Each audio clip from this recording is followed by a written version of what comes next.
guy here. Whatever you're reading, stop right now and go find this book and read it instead. You just got to.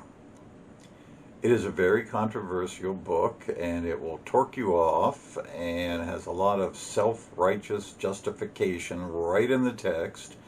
But you got to read it anyway, even though that will torque you off. Because, if anything, to know what the state of North American anthropology is, at least when this was written. And what is the state of North American anthropology? It's a god-awful mess. See, the standard line that we were all taught is, back at the end of the last ice age or whatever, the bunch of people from Siberia ran across on the land bridge and came to North and South America, and they are the ancestors of the Indians that were here. And they remained in a brutish state of nature until the Spanish showed up, put everyone to the sword, and brought civilization to those who they did not sword, and enslaved those who they didn't sword and didn't take to civilization either. Now, I tacitly accepted this model until about 10 years ago, when some discoveries here and there began to shake up the timelines. It's looking like a lot more people went a lot more places a lot earlier than we believed. And these people were a hell of a lot smarter than we give them credit for. This book presents evidence of that, along with some very entertaining stories. For instance, the Incas.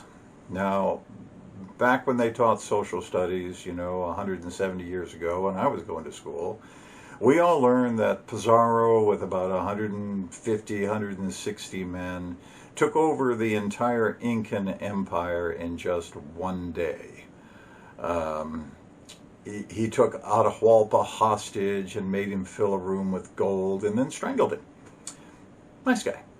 Those backward hillbilly Incans were just overwhelmed by the horses and the guns, and they just ran for their lives in the face of Western technology.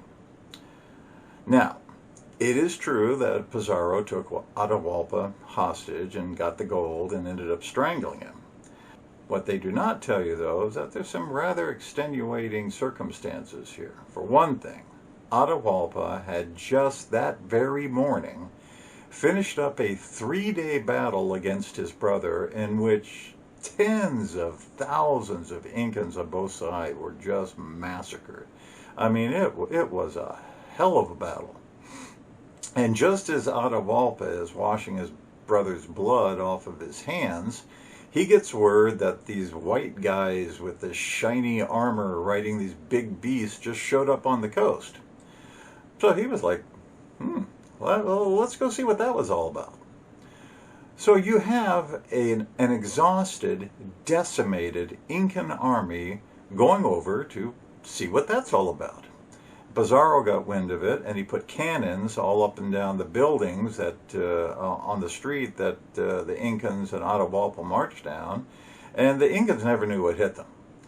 Primarily because they weren't expecting a fight. They were just coming over to see what was going on.